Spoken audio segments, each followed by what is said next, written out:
xibaar yi ak Kati Ndiaye ci suba si di 9h30 bi loolu mu nekkoon flash bi nekk ci 9h11 dinañu ñëwaat ak yéen incha allah bu 10h tegale 30 minutes ci beneen flash balaa ñoo jeexal li nga xam ne moo di 11h09 jërëjëf Kati ñu ngi lay gërëm bu baax a baax rédaction bi ñu ngi ci liggéey bi ba tey pare gu ñu ndax di ngeen am midi culture ce sera à partir de 12h waaye am na keneen ku la fekk sa wet de ah.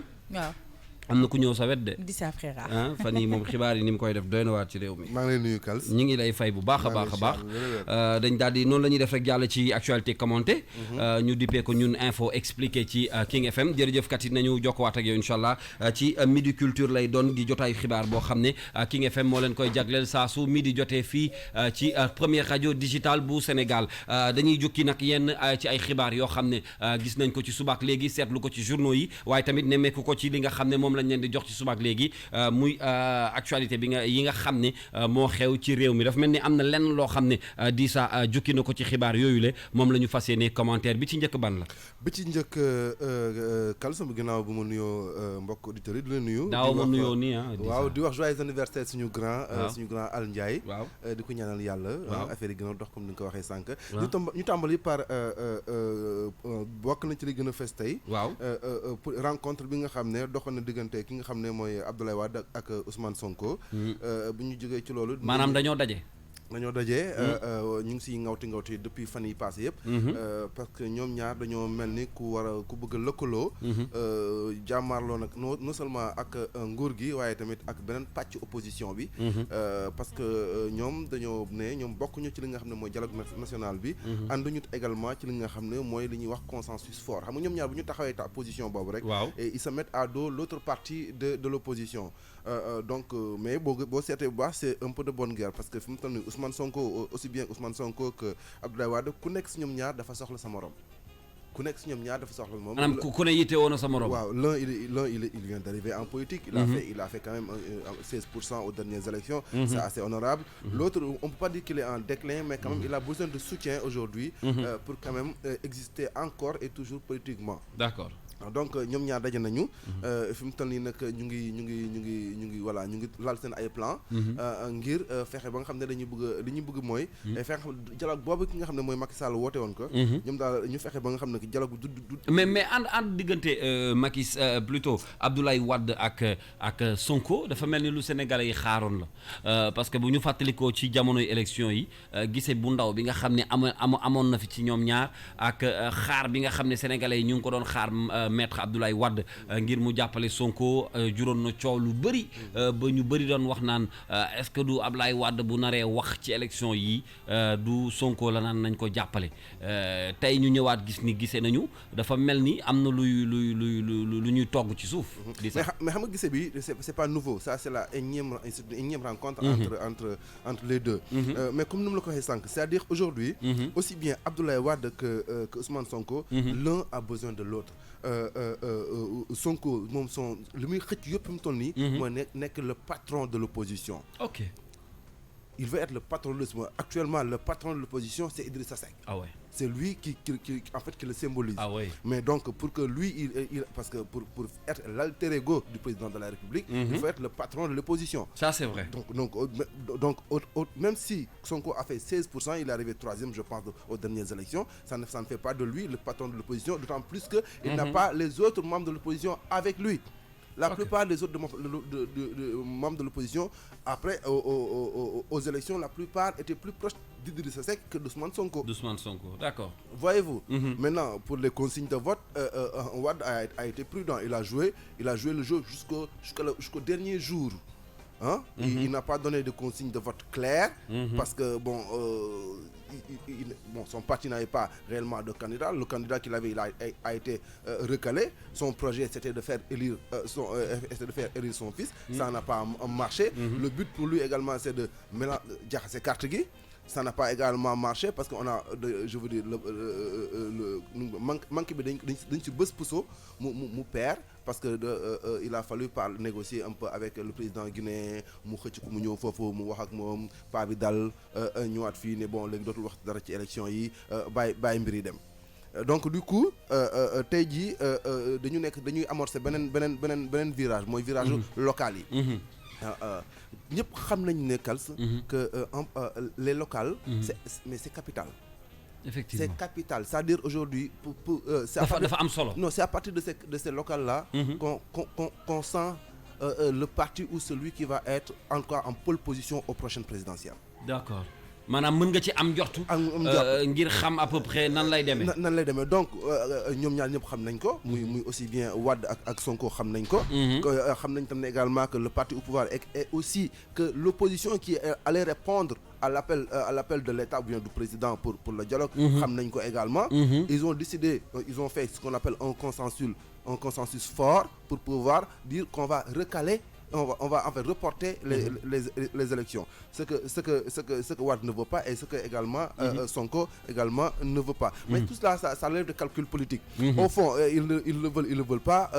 On aurait mis les élections en décembre, on saurait qui. Mais xam nga lu ma jaaxal. Gisee Abdoulaye Wade ak Sonko li tax mu jaaxal ma man personnellement en tant qu'auditeur buy déglu mooy dama gis ni jëmuñu ci ay élections. benn bi ci topp mooy pousse nañu élections yi ndax mois de décembre la woon su ma juumul dàq nañ ko ba beneen yoon amul dara lu nekk suñu kanam ci wàllu politique ci ay amul enjeu je veux dire bu war am na enjeu si les enjeux sont là gis nga lan mooy enjeu bi dàq bi c'est pas encore officiel d'accord dàq bi c'est pas encore officiel waxtaane rek la waxtaane diggante politique la d'accord kujje gi ak nguur gi am nañu d'accordagul am nañu d'accord mais nee nañu que ils ont dégagé un consensus fort maanaam ak déggoo gu yaatu am na seen biir léegi des na nag loolu ñu officialiser ko bés bu ñu ko officialiser mu leer nañ xam ne léegi élection yi kat nekkatul décembre waaye disons juin 2020 lay nekk wala juin wala avril 2020 d'accord alors loolu mooy xibaar bu njëkk bi nga xam ne di sa jërëjëf ci ni nga ko expliquer mu gën a leer ci bopp sénégalais yi beneen bi nga xam ne jukki nañ ko it ci biir xibaar yooyu la ci la ñuy jokkook sax Mame Matar Gueye bu Jamra leneen li lan la di ça leneen li Kals disons ñaari sujet la waaw bu njëkk bi mooy Oustaz Taïb Socé waaw gis nañu que depuis quelques jours mu ngi ci loxo yoon consécutivement à benn affaire bu ko rattrapé affaire de 120 millions benn affaire de vente et d'achat d'or donc gis nañu que depuis un certain temps il y a am na ay opération de solidarité entre yu nga xam ne mu ngi jóge ci ñi nga xam ne ñoom ñooy ay mbokk jullitam ay oustas ay maîtres coraniques ay associations religieuses en tout cas yu nga xam ne que dem nañ sax ba taxawal également benn compte bancaire pour aider un peu Oustaz Taïb Socé à mun fay 160 millions yooyu nga xam ne xaw ma 120 millions yi 160 millions nga xam ne moo tukkee moom lañ koy jiiñ moom lañ koy talal baaraamu tuuma ci mbirum or boobu beneen mbir bi mooy ONUDC pour l'Afrique de l'Ouest et du centre. kon mbir mi jiiñ la. waaw je veux dire. jiiñ la yoon tranché na wala. mais yoon tranché woon na. waaw ba ñu jàppoon ko. tëjoon ko ci kaso bi mu amoon liberté provisoire nekkatul sax jiñ je veux dire c'est avéré. donc liberté bi mu amoon provisoire la woon. il faut préciser quand même provisoire la woon donc kon am na lu ñu waxtaane woon. effectivement notamment un engagement à verser ces 160 millions là. xëy na waaw ni mu ko naka la ko war a verser ci yenn délai la ko war a verser yooyu yëpp déggoo bu mu am ak ñoom la man xaw ma ci dara ñun en tout cas loolu leer waxuñu ko de façon ci kaw. officielle d'accord en tout cas. léegi li nga xam ne man bëgg naa incha allah Mame Matar Gueye gindi ñu ci bokk na ci wax ñu ndax li nga xam ne ñoom jël nañ ko comme décision lu ñu waxtaanee la ak yoon wala lu ñu waxtaanee la ak Taïb Socé mi nga xam ne moom la ñu teg tuuma ci kawam wala ñoom ñoo am yéene yi def looloo waral ñu fas yéene jokkoo ki nga xam ne moo di Mame Matar Gueye bu ONG Jamra may fàttali ni que ONG Jamra bokk na ci ONG yi nga xam ne ci réew mi dinañ faral di taxawu ci mbir yi dinañ taxawu sénégalais yi bu ñu nekkee ci ay jafe-jafe seetlu nañ ko ci lu bëri ma nga tàmbalee woon ci Latif mi nga xam ne moo ko jiite woon te yàlla jël ko ak ñeneen ñi nga xam ne booboog léegi ñi ngi continuer liggéey bi nga xam ne ONG Jamra sosoon na ko dañuy dem léegi ci téléphone bi nuyu ko di kenn ci ñun kilifa la Mame Matar ñi ngi lay nuyu. waa kay ñu ngi leen di dellu nuyoo di sóoraale ci ziar bi mbooleem auditeur King FM ak waa groupe Futurs Médias yëpp. jërëjëf comme ni ma ko waxee ci tàmbali bi ONG Jamra dinañ leen di faral di dégg ngeen di yëkkati seen ay kàddu bu ay yenn situation amee ci dëkk bi rawatina nag loo xam ne dafa jëm ci wàllu diine lu ci bari di ngeen koy def bu weesoo li nga xam ne moom la di saa wax léegi mbirum Taib Socé dafa nekk loo xam ne yitteel na sénégalais yi ndax déggoon nañ ko fi ay jamono mu génn ñu ne dafa am liberté provisoire suñu borom it dogalaat ñu tegaat ko loxo yoon di def liggéeyam boobook léegi démb da ngeen génn def benn sortie boo xam ne xëy na am na ay jiixi jaaxa yu mu andi ci bopp yenn sénégalais yi mooy ubbi benn compte boo xam ne dañ ciy dajale lu ñu mën a fayalee Taib Socé li nga xam ne moom nañu ne moom la ko yoon di laaj bi ngeen ko defee kon dafa mel ni da ngeen confirmer ni xibaar boobu ñuy dégg dëgg la.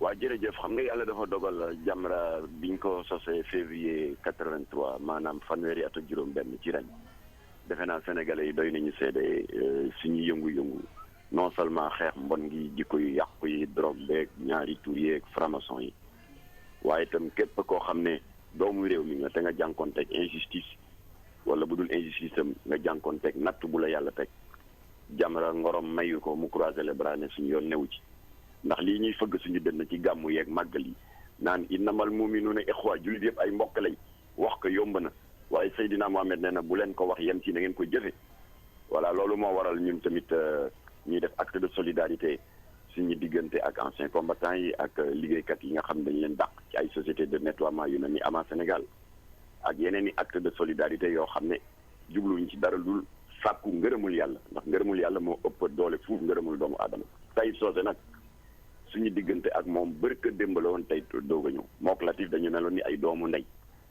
Taib du toog une semaine te demul kër Latif Latif du toog une semaine te demul kër Taib Socé alors Latif wuy ji na boromam kon ñun amuñu droit di bàyyi kóllëre googu di naxsaay moo tax ba ka nattu bi dalee ñun dañu jóg sol suñu dal di dem nemmeeku ci njaboot gi mooy dimanche bii ñu génn ci guddi fële ca cité kër sëñ Mansour Sy bu Tëngéej waxtaan ak ñoom ne leen doomu aadama bu nekkee ci tolof-tolof soo ko bëggee dimbali amuloo droit jóg di defi jéego te waxuloo ak moom mu wax la naka la bëgg nga dimbalee ko waaw ñu ne ko loolu moo ñu fi indi te ñun Jamra rek ñëwuñu dañu ànd ak suñu doomu ndey di benn ONG boo xam ne lu ñuy def ñooy yëkkatindoo di tegandoo muy ONG Daaral Quran wal Ihsan bi imam El Hadji Aliou Dia jiite kilifa la fii ci conseil départemental bu Tëngéej alors si gàttal daal famille bi xamal nañu ne démarche bi ñoom mën ñu lu rafetlu ko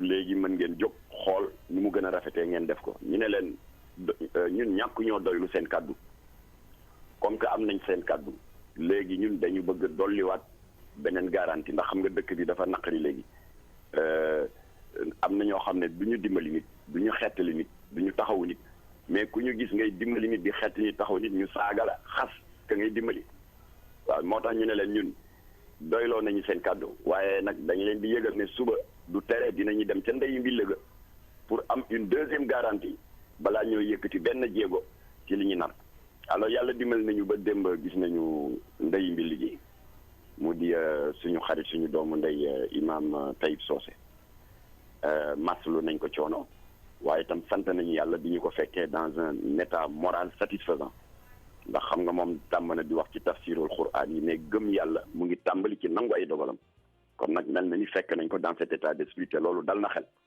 alors moom ci boppam ba ma commencé di expliquer il a coupé court daf ma ne Makhtar yéen Jamra soxlawu ma ngeen di justifié wu ndax yéen doo leen dugg ci lu leerul loo leen mën a def loo leen mën a yëkkati ci ay jéego te mu jëm ci war maa mën a génn ci fii ma ne vous avez mon feu vert yéenay seet na mu gën a rafetee ngeen defee ko noonu waaw ñu ne ko ñun nag lii moom démarche bu bees la ndax dëkk bi moo yàqu léegi waaye comme que am nañ seen ndigalu njaboot dem bi nga xam ne réunion nañu ak ñoom say soxna ak say nijaay ak say frère ak say jarbaat ñëpp a teew am nañu tamit seen ndigal tey ñu ngi lay yëgal ne ñu ngi nii di dem contacté ji taskatu xabaar yi pour yëgal leen ne dañuy lancé loolu américains yi di wax fundraising maanaam collecte de fonds ndax lii la dal contrainte par corps lañ ko tuddee contrainte par corps mooy xaalis boo war a joxe woo ko tant que joxe woo ko yoon daf lay téye ba nga fay téye bi nag mën na dem 2 ans bu 2 ans yi jotee dañ lay mayaat tuuti nga noyyi xool ndax di nga fay. waaw mais même bu ñu gisee ne fayaatoo la ñu tegaat la loxo. alors léegi nag ma bëggoon leeral ni. Taïb Socé jaayul or. Taïb Socé jëndul or. li ko dal mu ngi jógee ci loolu tubaab di wax intermédiation. ci cadre benn transaction commerciale sur l'or. maanaam diggante bu mu doon dox la entre kuy jënd or. ak kuy jaay or. yàlla nattu ko nag kiy jaay or ginnaaw ba mu jotee xaalisu kiy jënd or. dafa ne mër dem ak xaalis bi wàcc fi Taïb Socé cote mu daal di jànkoonteeg yoon. waaw mais yoon bu jógee Matar. duñu beneen question bu mu bëgg am avant ñu continuer c'est vrai que si intermédiation la jëlee la amee problème bi mais en fait c'est la première fois bien c'est l'une des rares fois ñu dégg Jamra ubbi benn fundraising comme ni nga ko waxee sànq fundraising pour en solidarité à quelqu'un am na yeneen amoon na yeneen cas quand même yu fa amoon yu nga xam ne que ça concernait peut-être des gens peut-être autant beaucoup peut-être moins important peut-être que Taïb Socé mais on n'a pas réellement senti la présence de Jamra et également et beaucoup d'autres associations religieuses généralement sax ñun jullit yi dañuy décrier suñu manque de solidarité par rapport ak suñu ay ñoñ. waaw xam nga en matière judiciaire cas yi dafa wuute. am na ñoo xam ne yoon dafa leen teg loxo ndax dafa am lu mu leen di tuumal. loolu moo waral médiation bi Jamra defoon en faveur du jeune étudiant Ousseynou Diop te dëkk Thiès ñu tuumaaloon ko d'avoir fait un commentaire sur Facebook muy commentaire boo xam ne dañ ko askanale ci cadre apologie du terrorisme xam nga foofu du xaalis bu mu amel kenn waaye yoon daf ko tëj de manière incompréhensible ñetti at te attewu ko. waaw waaye juróom di soxna Aminata Sall moo sol dàllam ñëw sàkku ci Jamra ñu élever la voix. yàlla dimbali nañu def nañ ay sitting def nañ ay réunion place de France Thiès def nañ conférence de presse moom daal balaa semaine bay jeex yàlla def na barke suñu yëngatu ndax woo nañ ko atte ko jugé ko loolu du affaire u xaalis bu prévenu amel keneen mais Taïb Socé la même chose waaw d'accord léegi ñun bu mbir jógee du ñu jóg di jaay waane di dugg suñu yoon nekkul d'accord mais comme que on a été saisi par ses proches dinañ ci def lu ñu mën. lu ngeen mën man li ma la bëggoon laaj Mame Matar doguma la pour aller un peu plus vite li ngeen jóg pour bëgg ko def mooy dajale xaalis boobu pour mu gën a leer ci sénégalais yi ngir fayal Taïb Socé mu mën a génn bi ngay wax dama dégg nga wax njabootam wax moom en personne mais ba tey li nekk ci diggante bi dégguma nga wax ci muy yoon bi nga xam ne moo ko teg loxo beneen bi ci topp mooy 100 et quelques millions est-ce que da ngay confirmer somme boobu parce que booy dajale quand même di nga xam li ngay dajale ñaata la ndax mën nga dellu siwaat ci somme bi ak fan ngeen ci toll ak yaakaar ngeen ni fii ak kañ di ngeen mën a am xaalis boobu ngir mën koo fayal parce que quand même ku toog di xaar ay 100 et quelques millions ndax mën naa am at wala mu am weer wala ñaari at kañ ngeen yaakaar ni loolu ngeen sabab bëgg koo def dina sotti. waaw xam nga ñoom déjà bi soppee Taïb Socé yégee ne Jamra dugal na ci loxoom. man mënuma la wax ñaata message laa jot. des centaines et des centaines yoo xam ne. fii ci Sénégal la wala boog yu jógee ci diaspora bi Italie Espagne Koweït ak Arabie Saoudite bu jeex. d'accord ñuy wane seen yàkkamti pour joxe ma ne leen. ngir yàlla bu kenn yónni 15 Jamra. Jamra ne gère pas bu tey waxoon ñu gérer ko sax ñu duñ ko nangu. pour des raisons de transparence kon kuy gérer loolu. alors ma ne leen nag bi ñu waxtaanee njaboot gi waxtaan ak ndeyu mbill gi tànn nañu soxnaam ñi di ko wax Maam Jabu Samb. mu dem fii ci banque islamique du Sénégal ubbi na fa benn compte. joxe nañu numéro bi. waaw daal di ne nag ku am dërëm booy joxe. ku am 10 000 francs booy joxe ku am 100 francs booy joxe nga dugal ko foofu. d'accord ñi nga xam ne nag dañoo am jafe-jafe dem banque di remplir ay formulaire pour des virements yombalal nañu leen ko ndax publier nañu largement dans les réseaux sociaux compte Orange Money soxna Jabu Samba ba tey kon bu kenn yónnee dërëm Jamra. pour des raisons de transparence. waaye yéen am ngeen possibilité gis li ñuy joxe. voilà léegi nag am na benn système bu ñu tëral ak titulaire u compte bi pour que pratiquement tous les jours ñu mën a am la situation. d'accord alors léegi on a qu'un seul problème c'est que le plafond a été atteint pour Orange Money. d'accord léegi xam nga plafond boo xam ne bu fa eggee. day taxaw. day taxaw. d'accord ça veut dire que nit yaa ngi comme yow ñu ngi waaj a dem direction générale Sonatel. pour yaatal loolu leen compte tenu de la situation. léegi Mame Matar nga baal ma ba tey ci actualité wu Jamra laay dugg parce que loolu moo gën a am solo ñu ko doon wax gisu leen ni Jamra aussi xaw ma ndax génn ngeen ci seen ay objectif wala la ngeen tegoon ba ngeen di tàmbali waaye gisu leen ni que coow yi ñuy dégg ci dëkk bi ngeen ciy dugg dafa bari bu weesoo mbirum Tayib Socé bi bërki démb werante bi bëri woon na ci mbirum góor jigéen ñeeg t-shirt bi diw sol ak bi mu solul coow lu ñu dégg rek Jamra loxoom ma nga ca biir ndax des fois tamit du dem ba yàq yoon bi nga xam ne moom ngeen a bëggoon a jël. non loolu dañ ciy sant yàlla te dañ ko fas yéene continuer xam nga coow ci la ñu mës a ne en 85 amoon nañ coow lu rëy franc-maçon yi. benn ambassadeur Abdou Diouf moo ñu porté plainte. kon daal coow da leen jig. déedéet lépp suñu borom moo wax ne. waaw. jaaree ko ci làmmiñu bu tedd Seydina Mohamed nee na ginnaaw juróomi ponk l'islam yi. shahadaat julli woor weeru koor joxe azaka aji màkka. nee na sën jullit gu mën a mat tànk amoo taxawaay bii ñu ne ko ban la. mu ne ñett la. soo gisee lu jubadi. nga wax ko loo xam ne injustice la wala luy tilimal malaanu l'islam. devoir la pour jullit bi nga jóg opposé wu ci fi yedd yi la wax. waxul par la main par l'action. d'accord voilà nee na bu jàppandiwul fi lisaani yi. d'accord nga wax. waaw bu jàppandiwul fi xalbi yi. moo tax am nañu coow ci formation yi. d'accord xeex nañu ak xurum bukki bi nga xam ne fii ci caaro yi dañuy yàqoon quartier bi avec la prostitution. d'accord ba bëri na ci ay mbir yu ñu leen di dégg yoo xam ne nekk ngeen ci Mame Matar nga baal ma li ñu dese ci waxtu bëriwul dama lay bàyyi waat ak Dissa le temps ñu lay libérer et puis di la gërëm bu baax ayca. voilà Mame Matar. voilà benn question bu ndaw mooy démb ONUDC pour l'Afrique de l'Ouest et du centre xam naa suivre nga ko. dafa génne benn rapport annuel am. 30 000 enfants mendiants dans les rues de Dakar, environ 20 000 dans les rues ci yeneen régions yi yu xale yu nga xam ne que disons par année dañu def 5 milliards à Dakar. D'abord sa commentaire ci loolu. voilà xam nga kon exemple ngi bu wone ni mënu leen ñu ñàkk bañ a dégg ci coow parce que ce sont les Sénégalais eux-mêmes. ñooy woo Jamra waaw Jamra xanaa yëgu leen lii Jamra xanaa yëgu leen Jakarta bi rey xale yi. Jamra alors donc c'est les gens eux-mêmes qui nous appellent. D'accord. Mais sa commentaire d'abord c'est rapport bi. Voilà rapport bi dama bëggoon nga yónnee ma ko d'abord. mais xam nga bi bu leen joxe seede mukk. te yëgu leen loo xam ne amu leen ci yàqin bu wér. kon yëgagoo ko.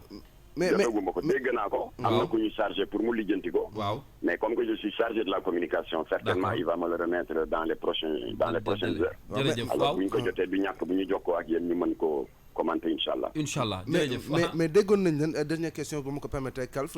bismillah Mame Matar ci affaire retrait les enfants de la rue il y a pas longtemps xam nga bii ONUDC la woon il y a pas longtemps Human Rights Watch la woon moo fi génne woon benn rapport def naa rapport boobu yow war nga ko yor sax normalement. waaw boobu yor naa ko amoon na fi ay opération également pour le retrait des enfants de la dans la rue surtout les enfants talibés. loolu mën naa la jox suñu position. et qui n'a pas varié et qui ne va pas varier. allez rapidement Mame. mais la position c'est une chose mais dans le gouvernement de Abdou Diouf Abdoulaye Wade waxaat nañ ko dans le gouvernement de Macky Sall dañu ne. Jamra condamne toute mesure de retrait brutal des enfants de la rue sans mesure d'accompagnement. D'accord. C'est-à-dire le principe de la mendicité l'islam ci boppam moo ko dàq. Mais ñun on n'est pas d'accord ñu bëgg a éradiquer la mendicité sans se soucier du sort des talibés parce que am na talibé yu amatul papa amatul ñu bàyyi. Ils ont été abandonnés. xale kii nu mu tuddati sëriñu daara yi jël leen en charge. ku leen bàyyi ñu taxawaalu ci mbedd mi fan la ñu jëm ils vont être à la portée des pédophiles ils vont être utilisés par les narcotrafiquants kon nag d'accord nañu sur l'éradication de la mendicité et le retrait des enfants de la rue mais à condition mu am mesure d'accompagnement ñu am fuñ ko teg jërëjëf Mame Matar waxtu bi moo ñu xoj ñu ngi lay gërëm bu baax xam naa ni waxtaan ak yow xajul ci ay minutes yu ndaw mais ñu ngi lay gërëm bu baax a baax ci disponibilité bi ak aussi xalaat bi nga xam ne yaa ngi koy am heure bu actualité amee ci dëkk bi ñu ngi lay gërëm bu baax di la ñaanal kendal ak jàmm. jërëjëf yal nañu yàlla boole defal merci beaucoup di ngay gërëm bu baax a baax acca kooku moo nekkoon Mame Matar bu Jamra. oui Kals Mame Matar bu Jamra ñu abordé woon ak moom l'histoire de Tayib Socé et également des enfants de la rue. bon waxtu ni nga ko waxee dëgg la waxtu bi xat na mënoon nañu gën a yaatal voilà waxtaan bi parce que ça a l'air c'était intéressant très intéressant yoon yemul ci benn lii nag moom mooy principe 9/11 information expliquée plus ñuy xuus ci kanam plus muy gën a leer ci bopp mbokku auditeurs yi ak internautes yi nga xam ne ñoom ñoo ñuy seetaan. jërëjëf Dissa dinañ dellu soit ak yow ci kanam tuuti li ma tuddee bloc d'information bu ndaw bi nga xam ne tàmbali nañ ko ak yéen ci kanam lay doon incha allah bu 10h jotee ndax dañuy ñëw ci revue de presse bi ginnaaw titre bu Omar Pène bi ñuy déglu muy Talibé bu weesoo loolu dinañ dem ci tali bi nag xool dem beeg dëkk bi naka la tëddee fii ci Ndakaaru ak banlieue bu Ndakaaru on écoute ce titre spécialement à tous ces talibés man ma dippee leen xale yi nga xam ne dañuy jàng ci mbedd mi des fois ñu tuddee leen les enfants de la rue waaye lu ci mënti am rek nañu xam ne ay doomu Sénégal lañu te ay ndaw lañu ndaw yi ñooy doon ay magu ëllëg on va marquer une petite pause musicale et puis ñu dellu si waat.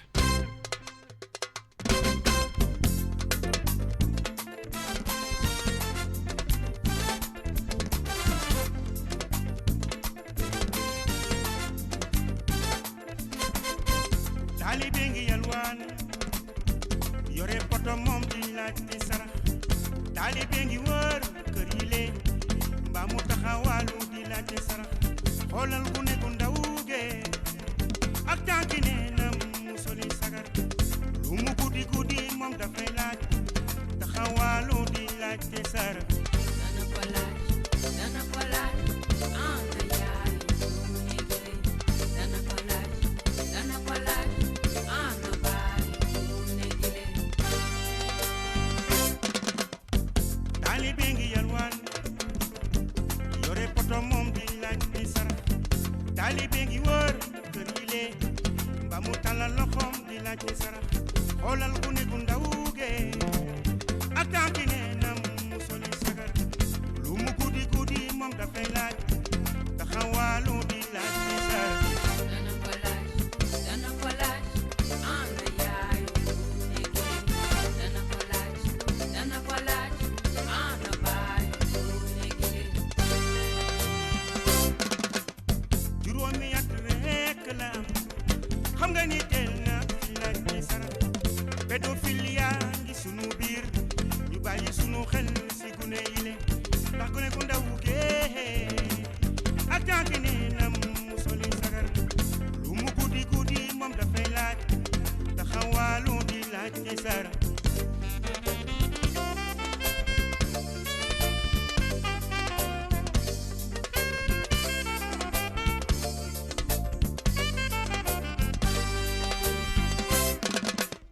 juróomi at rekk la am xam nga ni teel na fi laaj di sarax pédophile yaa ngi sunu biir ñu bàyyi sunu xel si gune yi le ndax gune yu ndaw gii le ak tànku neenam mu soli sagar mu guddi guddi moom dafay laaj taxawaalu di laaj di sarax dana ko laaj ana yaay mu négale dana ko laaj ana baay mu négale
Il est presque trop tard, il est presque trop tard.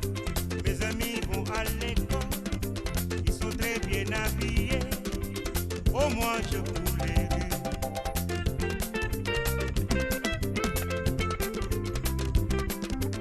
Il est presque trop tard, il est presque trop tard. Mes amis vont à l'école, ils sont très bien habillés. Au moins je cours les rues.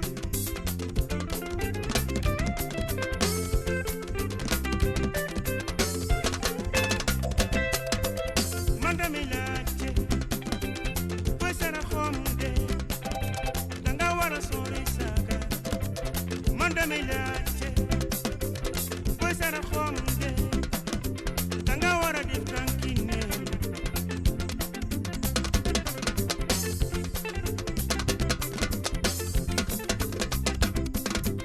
donne je ne vois rien venir donne je ne vois rien venir donne je ne vois rien venir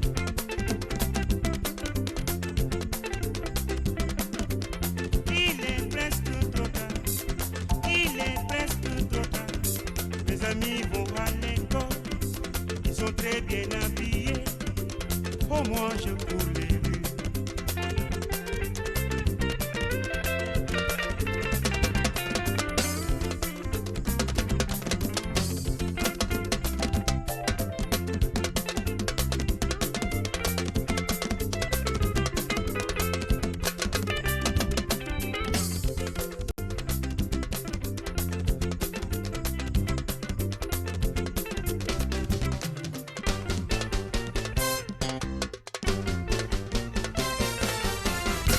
ay ci jërëjëf Omar Baye Pène le titre Talibé à l'instant sur King FM Dakar 99.4 vous êtes toujours si seen émission bu mag bile nga xam ne moo di 9-11 jëm ak yéen ba 11h tout de suite nag bi ma paree ak le grand Dissa damay dem ak yéen ci tali bi dem beeg dëkk bi nu mu tëddee loolu laa woowee man xibaaru dem beeg dëkk bi ndax lu mu gàtt gàtt ay xibaar la yu ñu leen di jox yoo xam ne di ngeen xam fu ngeen di jaar Massayer laay jokkool tey ci tali bi salaamaaleykum Massayer.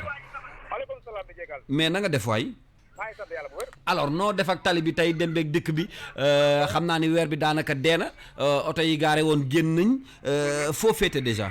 waaw actuellement comme ni nga ko waxee maa ngi ci présentement ci kaw tali bi mais maa ngi jógee naa rond-point Liberté 6. waaw foofu jafe-jafe yi métti ku fay jaar moo la fay xaar ñëw naa front de terre maa ngi nii marché aslem mais ña ngi may jox ay information ci oto bi jëm Dakar nee nañ foofu moom kenn mënu fa jaar oto demut oto jëgut fépp taxaw franchement.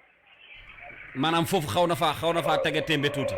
foofu kay tege tembe na moom ni ko si daal di waxee embouteillage baa ngi ni doxin kenn demut. foofu ñëpp taxaw. d'accord voilà. kon fu gën a dee neex a dem fi mu ne nii ci Ndakaaru.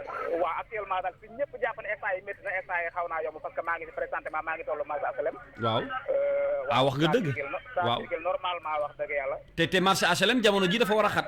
waaw normalement xam naa ne loolu la ñëpp bàyyi xel moo tax gars yi teggi ko mais actuellement nii maa ngi présentement marché HLM mais amul benn problème ça circule normalement wax dëgg yàlla jógee naa front de terre ñëw ba HLM aw ma benn problème taxaw ma wax dëgg yàlla. amoo benn problème jërëjëf Massayer may fàttali waat ni dinañ jokkoowaat ci kanam wàllu dem beeg dëkk bi yaa ñu ko yoral tey ci tali bi ngir ñu xool fi gën a neex a dem ak fa naqaree gën a dem fii ci Ndakaaru ak banlieue bu Ndakaaru it. jërëjëf Massayer ñu ngi lay gërëm bu baax jaajëfate loolu mooy xibaaru dem beeg dikk bi ci Ndakaaru dinañ ci dellu soit ak moom suñu mbokki taximaan yi ñu leen di nuyu bu baax a baax dégg naa ñu naan 99.4 mooy fréquence bi nga xam ne moom la ñu taamu suñu xëyee ndax danañu ànd ak ay xibaar waaye it danañ bégal seen bopp am na lu bees loo xam ne yegg si na ci 9-11 bi dañ leen di jox désormais lu bees waxoon naa leen ni di ngeen dundandoo ak ñun ci rajo lu ngeen mësta dund day mel ni yéen a ngi ci biir studio bu King FM am na numéro boo xam ne WhatsApp la désormais mën ngeen di ci envoyer ay vocal yoo xam ne lépp lu nit am ci ay xalaat bu ko bokk ak ñun mën nga koo envoyer foofu yenn yi dinañ ko jël tegal leen ko ci rajo bi moo xam sujet bu mel ni bi ñu doon waxtaanee sànq jëm ci les enfants de la rue waaye it ONG Jamra li nga xam ne jël na ko ci mbirum Taïb Socé bi par exemple bu fekkee am nga ci xalaat boo xam ne bëgg nga koo séddoog ñun mën nga koo envoyer ci numéro bi di 77 738 68 69 738 68 69 di ngeen ko gis également ci Facebook bi ak suñu xarit Pape Jean mën ngeen a jël numéro boobule moo nekk noonu ci baaru écran bi bu fekkee ni yaa ngi ñuy seetaan ci Facebook bi da ngay jël numéro bi 738 68 69 numéro WhatsApp la boo xam ne da nga koy envoyer sa xalaat waxuñu la nag nga boole si yeneen yu ci bokkul voilà dugal ci xalaat bi nga xam ne am nga ko moo xam ci King FM bu dee da ngaa bëgg a wax ci mbirum sama gars yi fi jaaroon ci suba ci King Morning ndax ñoom ay sujets yu am solo la ñuy développé mën ngaa joxe sa xalaat foofu ñun bu ñu ñëwee 9h danañ ko déglu bu jaree jàllale ñu jàllale ko moo xam it actualité réew mi nga xam ne ñun dañ koy tas bu ñu ñëwee jubee 11h jëm midi nga am ci sa xalaat mën nga koo partager ak ñun fii ci King FM wala it xalaat boo xam ne am nga ko ci programme bu King FM 99.4 lu bees laa ngoogu day mel ni ñun ak yéen ñooy ànd bés bu set ndax désormais am ngeen numéro boo xam ne mën ngeen ci weccoo ak ñun ay xalaat ci 77 738 68 69 c'est le numéro bi nga xam ne moo leen di permettre ngeen di mën di jokkoo ak ñoom lii yëpp nag ngir mën a améliorer suñuy mbir ngeen mën cee gis seen bopp ndax may fàttali ni fii ci Sénégal ñu ngi bàkkee la première radio digitale bu Sénégal King FM 99.4 ñu tàmbali waat ànd ak yéen ba ca kanam ndax bu 10h jotee jàpp 30 minutes dañ leen joxaat beneen jotaayu xibaar ci tënk boole kook suñu revue de presse waaye dinañ demaat ci tali bi xool dem beeg dëkk bi naka la tëddee.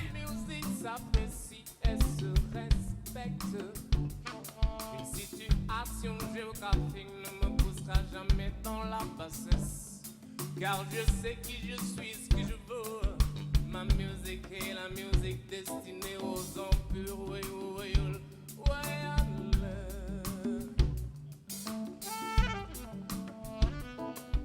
Un mensonge consensuel mène à une galère collective ingérable. C'est misérable. Ce pays est en CFST, centre de formation à la survie terrestre. Les mouches n'entrent que dans les bouches ouvertes. Gelawai marnan boum la tahanan petite. Si t'as la haine pour un seul homme, sache que t'as la haine pour toute la communauté de la classe. La classe, la classe. Je réclame la classe à Dakar. Sous quel tout côté des peines, man, jobere. Yalala, yala. Jalousie qui me donne envie de quitter ce monde. Partir très loin d'ici et ne jamais revenir.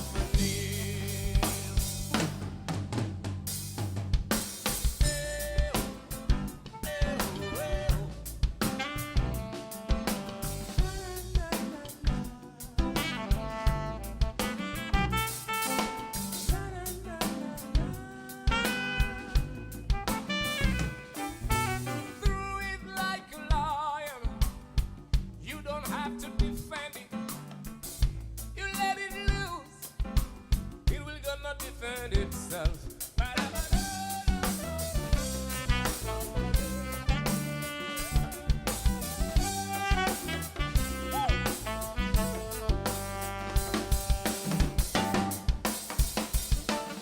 Sul che tu con te ne vengono yalla, yalla, jalousie qui me donne envie de quitter ce monde.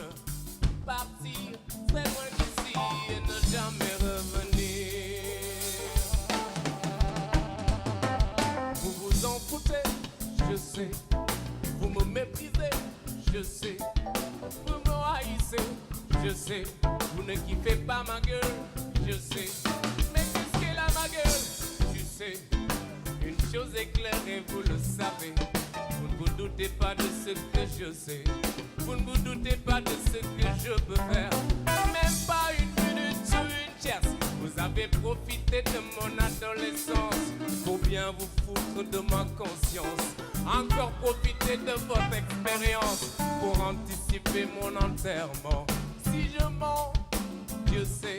Mais si je mens pas, toi tu sais. Tu sais que c'est fini pour toi il y a longtemps. C'est pour ça que tu joues les charlatans. Il paraît que t'essaies de me cacher le soleil, mais j'en ai tellement pris que je peux même en donner.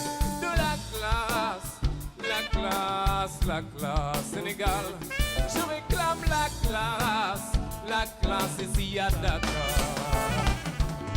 Sous quel côté man jobere. Yalala, yala.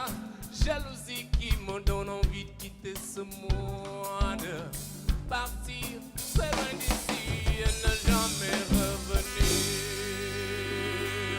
aca l'information aujourd'hui wax naa leen ko déjà am ngeen répondeur bu King FM c'est nouveau un nouveau numéro boo xam ne mën ngeen ci wéy di ci envoyer ay message moom ngeen di gis bu fekkee da ngeen ñuy suivre ci suñu page Facebook alors ma fàttali waat leen ni numéro boobu numéro la boo xam ne nii mën ngeen ci envoyer ay messages vocaux pour ñu mën a jël seen ay kaddu mën koo jàllale ci antenne bi dina leen permettre d'habitude désormais ngeen di mën di waxtaan ak ñun en direct bu fekkee dañoo am ay sujets yoo xam ne ñu ngi koy waxtaanee fii ci 9-11 moo xam ci suba si ak info expliqué ma tuddee ko actualité commentée loolu désormais di ngeen ci mën a joxe seen xalaat bu fekkee ni envoyé ngeen ay message wala it bu fekkee ni bëgg ngeen joxe seen xalaat ci programme wu rajo King FM Dakar mbaa ay yeneen i gis-gis yoo xam ne am ngeen ko ci mën ngeen koo envoyé ci numéro boobu désormais 24 heures sur 24 je précise 77 738 68 69 merci Pape Jean mi nga xam ne moo nekk ci service digital bi ndax am ngeen possibilité gis ko ci page bu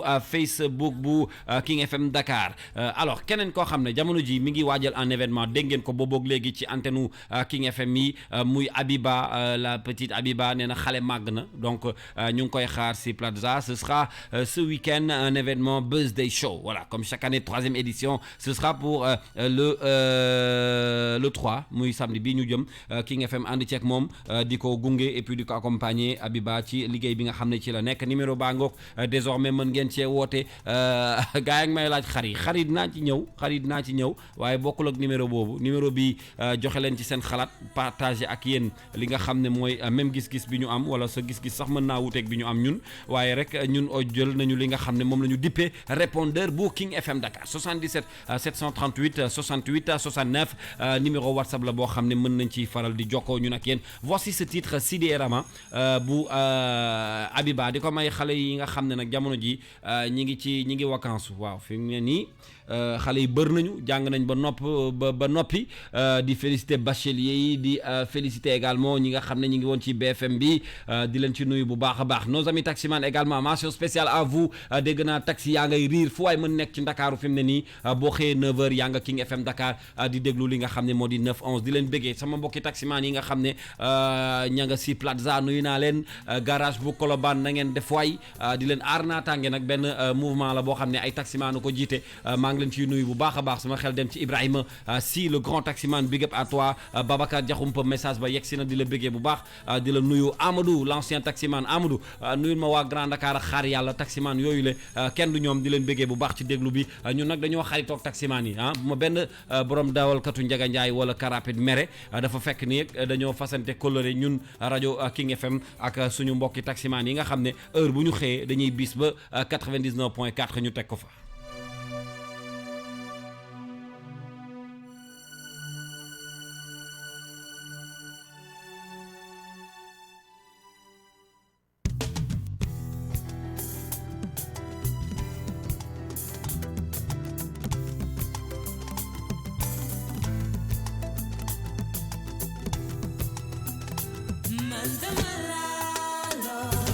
Dama la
Elle s'appelle Abiba. Le samedi 3 août inchallah mi ngi site Plaza King FM ànd ci ak moom di ko accompagner boobu léegi yéen a ngi dégg annonce bi fii ci rajo King FM.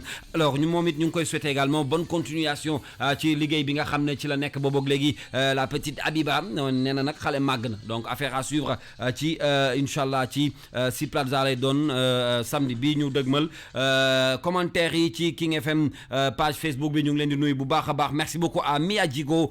Mia ñu ngi lay bëggee bu baax a baax toujours connecté di ñu bàyyi xel di ko siyaar bu baax a baax kookoy Mia mais kenn du Abdourahmane Diop suñu waa ji ñu ngi koy bëggee bu baax a baax Abdourahmane noo def waay merci beaucoup à Ndeye Derviche moom it très fidèle di ñu déglu ci King FM di bëggee bu baax a baax Ahmadou Koundoul moom it du bàyyi dara day déglu bu baax a baax merci à Thierno Seck moom it dégg nañu ñaxtoom ci page bi di leen gërëm bu baax a baax may fàttaliwaat ni heure bu ngeen xëyee da ngeen di ànd ak ñun ci 9 11 jëm 11h ma fàttaliwaat numéro bi nga xam ne nag bu ngeen bëggee loolu la ñu dippee ñun répondeur bu King FM ndax day faral di ànd ak yéen suba su ne 24h/24 message bu ngeen fa envoyé du ñàkk ni di ngeen ko déggaat ci antenne King FM yi. ay doxal ay ndeysaan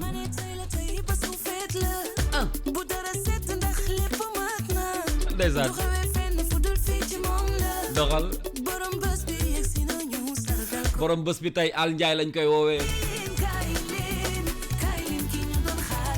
ma ni borom bés bi tey Al Ndiaye lañ koy woowee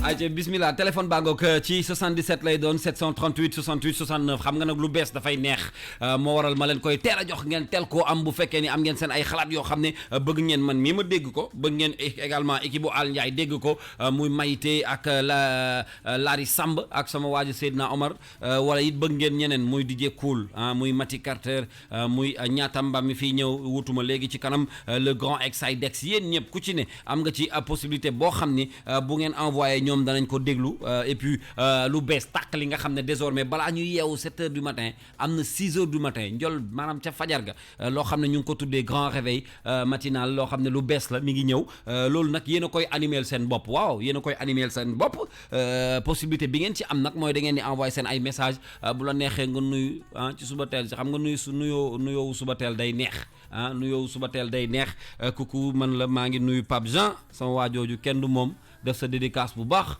dugal ko ci bu ko defee mu jaar ci production bu King FM ñu montel la ko ba mu rafet tegal la ci musique bi nga bëgg mu yeela ci suba si xam nga loolu moom King FM rek la am de kenn du daaw kenn du daaw loo bësul baaxul loo montewul baaxul Kader toog xaar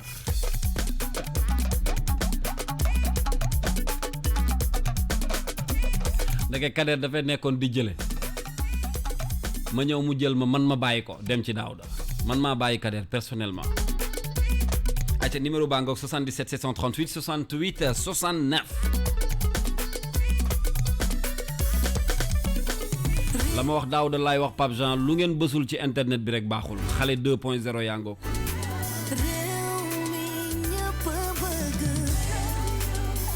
acca minute yu néew ñu dem ak yéen ci bloc d'information bu ndaw boobu nga xam ne balaa midi culture du ñëw ñun dañ leen koy dégtal mooy suñu revue de presse teg ci suñu reportage du jour Dissa Pereira foo nekkee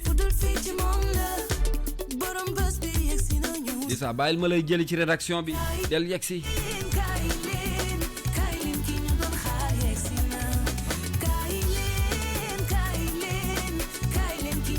Asfal Kor Kadija ko koy borom Kolobaan waaye yow ndekete Kolobaan a ngi riir de laa ilaaha illallah Asfal waa mais béggee am di shop Kolobaan maa ngi lay béggee waa Kolobaan a ngi yëngu big up les gars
damaa tàmm ay yuuxu nag RFM laay nekk di yuuxu rek sax damaa yuuxu ci kër gi ñu may xool mais bon comprendre leen ma rek te jàpp ci aca tout de suite dañuy sama waajangoog man de bu Kader dugg see ma ni Kader la bu deef ñëwee ma ni deef la mais affaire bi deef la nag kenn du moom jërëjëf 88 te numéro baa ngoog ñu ngi ko dippee répondeur bu King FM 738 68 69 kat yi yegg si na pour ñu waaw numéro bu baax bi la Kader yow it yow lañ dénk numéro bi yow kay xam naa ni di nga wuy ba sonn kat yi noo def.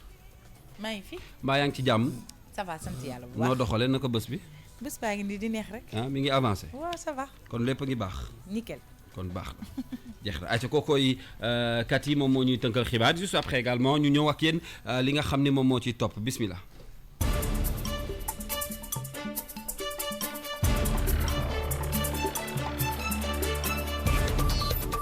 Toute l'actu sur King FM.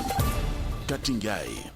Rebonjour et bienvenue à tous. Pèlerinage au lieu saint de l'islam, une première victime du côté des Sénégalais. Une femme a eu un malaise cardiaque et est décédée en plein vol selon Sénéweb. La femme est originaire de Thiès. Un drame a eu lieu entre Bambey et Touba sur l'autoroute Ila-Touba hier vers les coups de 22h. 3 morts et 2 blessés graves ont été notés. Les éléments de la 22e compagnie des sapeurs-pompiers de Diourbel ont évacué les corps sans vie et les blessés à l'hôpital régional Heinrich Leuquet de Diourbel. Le journaliste consultant Adam Gueye, qui a bénéficié hier d'un recours de parquet, sera fixé sur son sort ce mercredi 31 juillet 2019. Selon Libération qui donne l'information, il passera sa première nuit en prison à Rebeuss. Pour rappel, Adam Gueye est poursuivi pour les délits de diffusion d'écrits contraires aux bonnes mœurs et offense au chef de l'État international.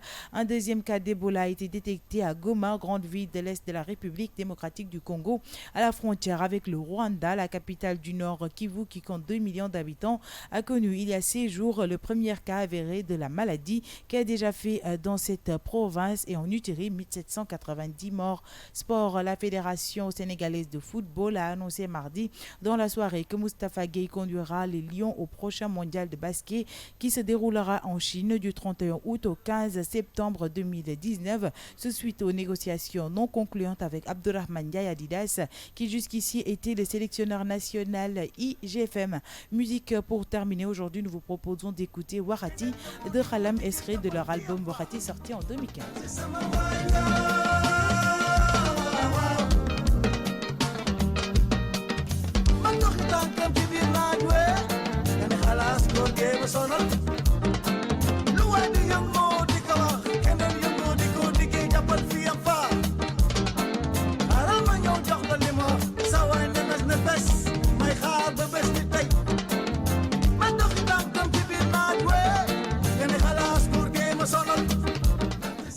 Tout de suite la version Wolof.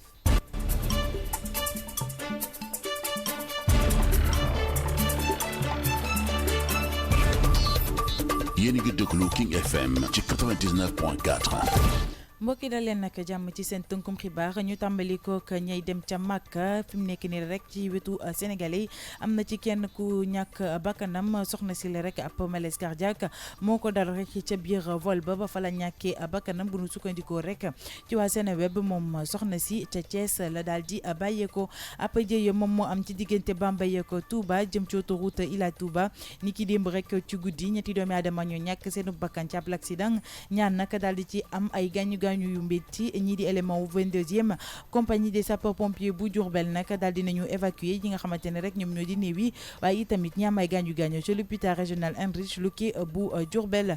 Journaliste consultant bi lay di Adama Gueye moom nag nga xamante ne ni ki démb amoon na ab retour de parquet ni ki tey jii rek lay daal di xam fi muy taxawoon di digganteem li nga xamante ni moomeel la ko yoon di toppee bu nu sukkandikoo rek ci waa Libération mi joxe bi lay xibaar tey jii la rek nag war naa fanaan ca prison bu Rebeuss. ci fàttali ko rek Adama Gueye nag lu nu koy toppee moom moo di wàllum délit de diffusion d'écrits contraires aux bonnes mœurs waaye itamit offense au chef de l'État. ca biti réew daal dinañu nemmeeku ñaareelu kaw Ebola foofule ca Goma nekk grande ville de l'Est bu République démocratique bu Congo ca frontière ba dox seen diggante ak waa Rwanda capitale du Nord Kivu bi nga xamante ni ñaari millions habitants ñoo fay yeewoo ñoom it ñi ngi daal di xamle ne nemmeeku nañu fa ab cas gu jëm ci wàllum Ebola wàllum tàggat yaram.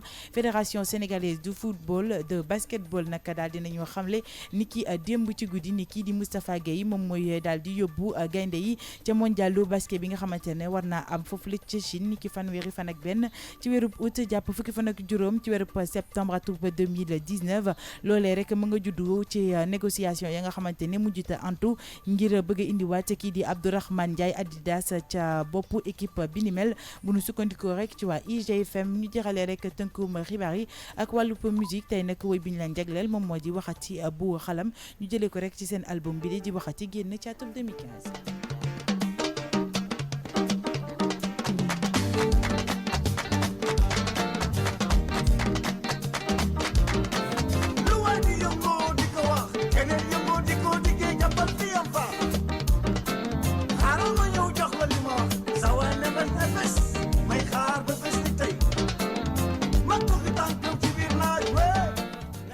mbokki nag lii la leen indiloon ci seen tënkum xibaar ñu bàyyi leen rek ngeen wéyal ak Kalz.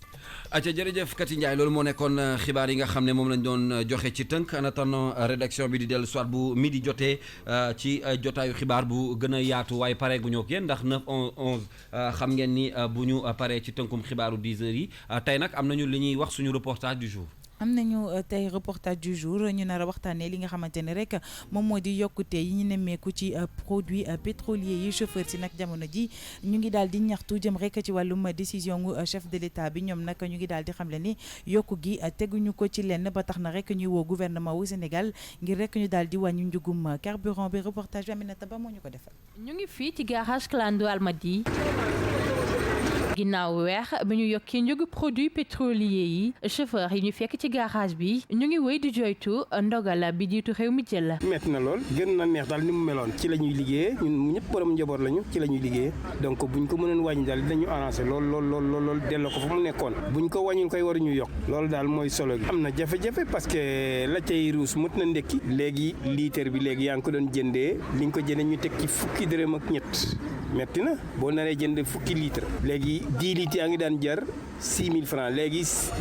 6600 yi am na fu mu xëj. impacté nañu koy ndaxte boo xoolee différence bi ñu doon consommé ak léegi li ñuy consommé day wute quoi day gën a yokk looloo tax ma xaw a métti daal. ñaari chauffeur taxi jàpp nañ ni état bu Sénégal tegul fenn lu mu yokk njëgu carburant bi. tegul ci yoon benn yoon parce que Mali waa Mali dañuy jënde gasoil ñoo Sénégal ñoo bokk fi ñuy jënde carburant ñu wàcce ko fii Dakar waa Sénégal daal di distribuer seen carburant fii ci Dakar yëpp maliens yi sol seen gasoil ci seen i citerne dem ba Mali gën ñu yomb gasoil. teguñ ko fenn tali yi baaxul dëkk bi xat na. chauffeur taxi bi ak clando bi ñu ngi ñaan gouvernement bu Sénégal mu wàññi njëgu carburant bi. nañ ko delloo fa mu nekkoon loolooy coow li. ñu wax président mu wàññi ñu carburant bi rek. ñenn ci chauffeur yi ba ñu yokkee njëgu carburant bi ba léegi dañu am ay jafe-jafe ci seeni versement ndax li ñuy wàccaale dafa tuuti ba tey ñuy ñaawlu circulation bi am ci dëkk bi ndax moo tax ñuy lakk carburant bu bëri. acca jërëjëf soxna Aminata Ba moom moo ñu doon defal reportage du jour bi tey jëmale ko woon nag ci tali beek njokkum carburant bi maanaam li nga xam ne moom la transporteur yi di ñaxtu boobook léegi mooy prix carburant bi nga xam ne yokk nañ ko te mu nekkaat beneen jafe-jafe ci askan wi xëy na it boobu balaa muy yàgg dinañ ci am peut-être ay solution voilà ñu ngi gërëm bu baax a baax kenn la woon moom it ci rédaction bi ñu koy wax Aminata Ba moom la di sa yabaloon tey ci tali bi ngir mu dem xooli li nga xam ne moo di loolu la ñuy wooye hausse yokk n'est-ce pas Dissa. Voilà, ça fait un mois presque le 29 juin la woon. tey on est presque devant le 30 juillet ou le 31 juillet donc en tout cas le 29 juin. non Dissa nag yow weer bi neex na ci yow. non en fait dafa métti ba nga xam ne. non dafa neex ci yow dama bàyyi compter. parce que xàmmee woo 30 ak 31. non Dissa yow foog ñu gisee après. voilà donc du coup donc c'était le 29 juin. la mesure bi entré woon en vigueur. waaw avant sax muy entré en vigueur indi woon xawoon na indi coow bu bëri surtout ci transporteurs yi. mais il faut dire que c'était la première fois que depuis 2016. que ñu assisté à une hausse. des prix du carburant. waaw pendant de 2016 à 2019 amul woon benn hausse. donc te boo seetee ci produits pétroliers yëpp daanaka ñaar rek. moo amoon en fait augmentation yi. mooy essence bi ak diesel bi. yeneen produits pétroliers yi di jëm ci gaz li jëm ci essence gaz yooyu laaluñu ko yooyu laaluñu ko yàlla buñ ko laal voilà yàlla buñ ko laal surtout pour les pêcheurs parce que c'est assez difficile yenn saa yi essence gaal dafay manqué lu bëri et donc daf leen di handicapé généralement pour ñu mun dem géej suñu dem leen géej jën du am donc géej jën bu am la donc moins y a de poissons sur le marché plus c'est cher. kon ndekete carburant bi am na solo de. non dafa am ay link ak affaire yu bëri. du mbirum oto rek. du mbirum oto rek. dëgg la donc même si oto bi tey aujourd'hui il faut nga xam ne que c'est vrai l'État a soutenu quand même pendant 4 ans je veux dire les transporteurs et les ménages en général je veux dire en subventionnant derrière cela les prix du carburant. D'accord. dégg naa léegi ci reportage bi kenn di wax na lu tax Sénégal am port carburant bi di wàcc fii et Mali gën ñi yombale carburant oui mais contexte yi c'est différent xaalis bi nga xam ne moom la état bi mën def ci subvention Sénégal xaalis bu mu mën def ci subvention bokkul ak état wu Mali xaalis bu mu mën def ci subvention ci wàllu carburant les gens ont des priorités différentes les pays ont des priorités différentes tey xëy na Mali am na feneen fu mu yaakaari subvention plus que bu nga xam ne mën na ko dugal ci carburant ba nga xam ne dina yeme maay ba nga xam ne que dina am dem bi ak dikk bi et c'est à juste titre d'ailleurs parce que boo xoolee Mali on dit Mali ça fait 4 ou 5 fois la France donc les transports terrestres sont très importants donc il faut que ñu mën di am accessibilité ci wàllu carburant donc le gouvernement malien met beaucoup d'argent sur un peu à subventionner le carburant malien c'est un choix. C'est un choix directionnel. lu yaatu la. lu yaatu la mais il faut dire également aujourd'hui voilà que carburant bi yokk nañ ko mais nit yi ñu ngi transporteurs yi surtout ñu ngi kaas mais amagul quand même impact. bu mu war a am parce que laalagul yeneen secteurs yi loolu bëgg naa incha allah bu nekkee nit ñi am nañ ciy xalaat répondeur u King FM boobu ma leen jox. muy numéro bi nga xam ne sama waa ji yor na ko Kader lu mu bësul baaxul. 77 la 738 68 69 mooy répondeur u King FM bi nga xam ne heure boo nee kar rek da nga jokkoo ak waa King FM mbala nga envoyé ay vocal yooyu nag lañ soxla ngir mën a di partager ak yéen ay avis tout de suite waxtu wi jot na ci revue de presse bi nga xam ne moom la réew mi di xaar Seydina Serigne Saliou Seck lañ ciy àndal loolu mooy li gën a fës ci yéene kaay yi mu jël tënkal ñu ko ci revue de presse boobu nga xam ne bu waxtu wi jotee rek yéen a ko moom. li si yéene kaay yi ak Serigne Saliou Seck. doole daal doxul jàmm te bés yi góor a koy bay ku ko weddi laajal Adama Gaye Vox Populi ne journaliste bi kay tey jii dina fanaani guddeem gu njëkk ca kaso bu Rëbës ndax nag baye boo mu xam ne ay walisam ak i dëbësam jiitu na ko fa journal bi yokku ci ne retour de parquet la amoon waaye tey jii bu janloo ko doyen des juges ba noppi kaso bu Rëbës la jëm l'observateur ne kàddu yu ñàkki teggin jëm ci président Macky Sall jaarale ko ci Facebook lan koy toppe waaye nag Adama Gaye ca kanamu àttekat yu division des investigations criminelles weddi na lépp ba noppi ne liñ koy tuumal laale wu ca lu toll ni tarfatal ay ni te sax dina porter plainte contre X journal Rue 15 angle corniche bi ne moom Adama Gaye bu fanaanul démb ca kaso bu Rëbës na ko sante gërëme ko ay avocat yi koy layool ndax nag ñoo sàkku ca doyen des juges ñu may ko retour de parquet La Tribune ne article 80 bu code pénal kay dafa mel ni moo yeewowaat te nag boo moywul dinañ ko bàcc ci kaw Adama Gaye ministre de la justice garde des sceaux di jëwriñ ci sàllo wàllum yoon ci biir réewum Sénégal ci yéene kaab des médias bi ne mbirum Adama Gaye bañul kenn ku ko ca joxoñ baaraamu tuuma ndax nag dootul nangu benn yoon kenn ak ku mu mën a doon ngay xotti war may institution yi nekk ci mim réew ki koy jiite di président Macky Sall moom lan wax moom la Adama Gaye doon xotti war maam tax garde des sceaux ne léegi képp ku ko def di nga xam ni bés yi góor a koy bay Vox Populi ne dama ne Adama Gaye képp kuy mbokkam ne ko jarul sax muy am xel ñaar ndax nag kaso la jëm tey te dugg na ci làmb joo xam ni xamul fu mu koy bëree mbër mu mag mi ci géew politique bi moo nekk ci xët wu njëkku Le Quotidien yéene kaay muy président Abdoulaye Wade ñu bëri jàpp ni lay dal mbër yu mag yi moo ko dal maanaam bëri woon doole lool mënoon a bëre lool toll ci woowi sët naan leen fii laa daan daane gaañi ak fii laa daan dóore gaañi journal bi ne dafa mel ni foofee la Ousmane Sonko toll ak président Abdoulaye Wade ndax nag lëkkaloo nañ di ŋàññi ak a xaxar ñi demoon doon waxtaan ak président Macky Sall ba noppi di tegi pexe ngir jaamaarloo ak ngóor gi fi nekk tax Le Quotidien yéene kaay xëy bind ci aw xëtam front contre le front dëgg la Aminata Touré nar a def ak ñiy defi ñaawteef di ko teg ci kaw jigéen ñi ubbil La Tribune njiitul conseil économique social et environnemental ne gannaaw juróom-benn téeméer ak ñetti ñetti cas de viol di mbirum yàkkataan ak i ñaawteef yi nu def di ko teg ci kaw jigéen ñi moom Aminata Touré nee na dina ca def kemtulaay kartanam ba xeex lu ni mel melokaanu Sandaga ca la yéenekaay bi di L'As Quotidien xëy di wax bi journal bi xëy mel ni kuy def alerte dem ba naan bomb moo fay waaj a exploser L'Observateur ne président Abdoulaye Wade moo ngi tekk plan yoo xam ni boo moywul bu ca noppee dina exploser le président Macky Sall ndax nag gannaaw Ousmane Sonko góor gi dalal na Alioune Tine te nag waxtaanu yépp yéenekaay Futurs Médias bi nee na plan anti Macky Sall la tudd moom président Macky Sall Africa Oil and Power moom lan tànn def ko homme de l'année ci secteuru pétrole ci déndu Afrique ñu bëri jàpp ni contrat rek moo dox seen diggante te it moo waral ràññeet leegu ni mel Mamadou Faye nekk directeur général Petrosen ne partenariat bi dikkewu leen sax lu ëpp juróom fukki millions ci kopparu CFA Jean-Michel Seck nekkoon fi ci ay jamono directeur général société africaine de raffinage di SAR ne def na ñeen fukki at ci métier mi waaye mësul sax dégg fu ñuy waxtaane bileb structure Lamine Diallo nekk gérant offshore wan ne plateforme bi kenn xamu ko ki ñëpp xam ci mbirum pétrole ak gaz moom la l'enquête yéene kay xëy dinu faram-fàccee l'enquête bi mu ci def NGA yu ko la tudd ko waxambaane avocat bu xarañ lool ci mbirum pétrole ak gaz waaye nag li mu jëflanteek yoon na la ko yàlla nëbbu l'Amérique di États-Unis lan ko njëkk a tëjee kaso doon ko toppe mbirum soppi xar kanam di wuyoo weneen toro gannaaw ba ca réewum Gana lan ko tuumaale lewal ak seetal xaalis bu baaxul enquête yéene kay ci l'enquête bi mu ci def ne li ci gën a doy waar moo di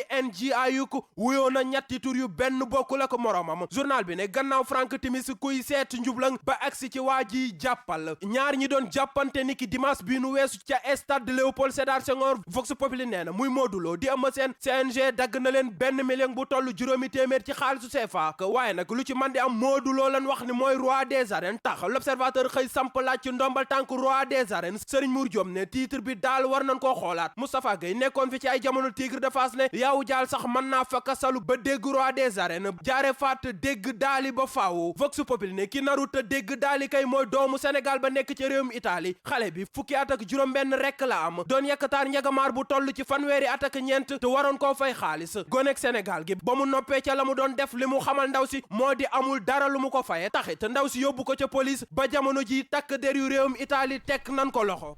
jërëjëf Serigne Saliou Seck di ko gërëm bu baax a baax loolu moo nekkoon revue de presse bu 9-11 di ko gërëm Serigne Saliou kenn du moom ni ma la ko waxee woon xale bi nga xam ne moo xew ci wàllu revue de presse paa yi daal laa yërëm ñi nga xam ne ñi ngi ci nekkoon démb ba léegi booy bi ñëw na kookoy Serigne Saliou Seck rafet na mën ngeen retrouver également revue de presse bu 9-11 ci site internet bu www.kingfm.sn mbaa suñu page Facebook sax wala suñu chaîne YouTube boobule moom nag mi ngi bàyyeekoo ci rédaction wu Dissa xam nga Dissa moom ay affaire am du yomb day diis di gërëm sa waa rédaction liggéey bi rafet na lool.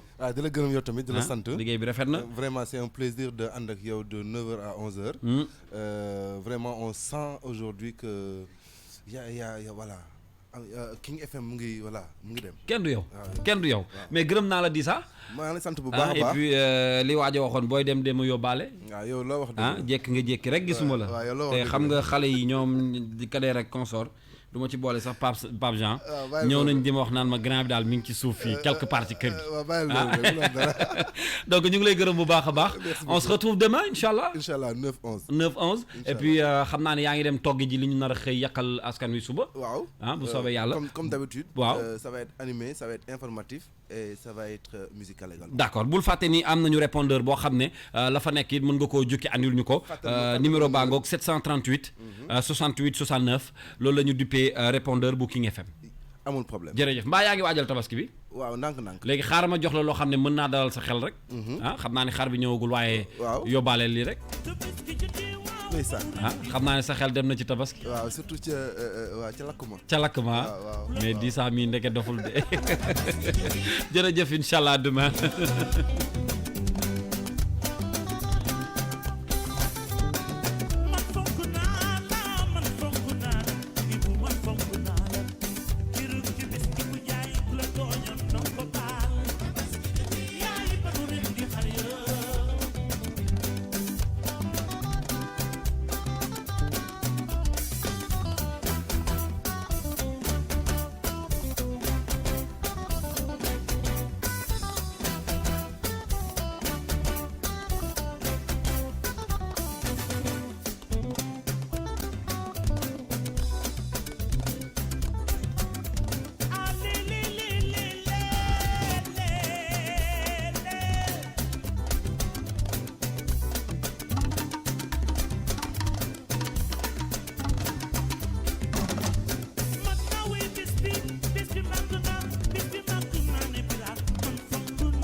King FM, première radio digitale du Sénégal.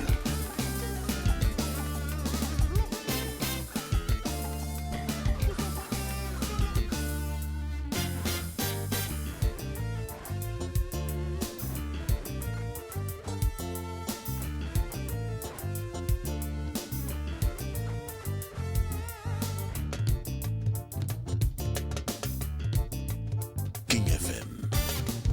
King FM. King FM. King FM. King FM, première radio digitale du Sénégal.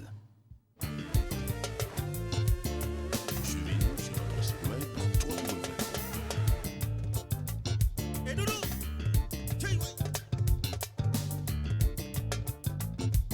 King FM.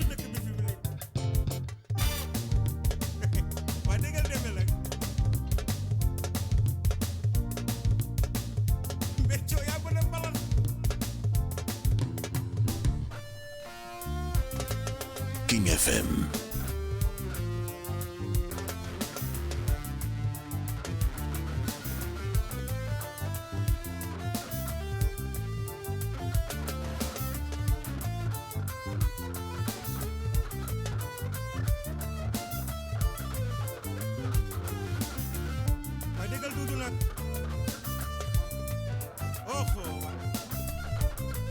acci di ci bégal bu baax fan su baay pen yëpp ab sud na ngeen def waay un extrait de l'album Tiki Tiki.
ayca duñu tey gisee ci King FM Dakar 99.4 la bonne fréquence vous nous écoutez depuis 9h ñu àndoon ak yéen ci 9-11 xam ngeen ni nag daanaka waxtu wi jot na Ñaatamba moo may wuutu léegi su ma jógee ci jotaay bi ànd ak yéen ba 14h bu ko weesoo King Détente ce sera à partir de 14h également avec Kokoy Lisa Georgia ce sera tout à l'heure moom it mu gunge leen ngeen naan seen ataaya ñiy def tee beneen bi ba ca des gunge leen moom it ba 15h incha allah programme yi noonu lay wéyee ci King FM Dakar waaye ma fàttali waat leen l'information du jour mooy répondeur bu King FM désormais 77 738 68 69 moom ngeen di gis noonu ci baaru écran bi ci page Facebook bi mën ngeen cee woote la ca gën a neex innovation bu rëy bi ci King FM mooy dès maintenant 6h du matin loolu la ñuy wooyee grand réveil bu mag bi nga xam ne boo yeewoo rek yaay yee sa bopp nag ni mu neexee mooy yow yaay tànn woy bala neex ak kala neex nga may ko et puis mu jaar production bu King FM ñu defar ko ba mu baax soo xëyee suba teel si mu gunge la ba 7h jot al ñëw ak équipe am loolu la ñuy woowee King Morning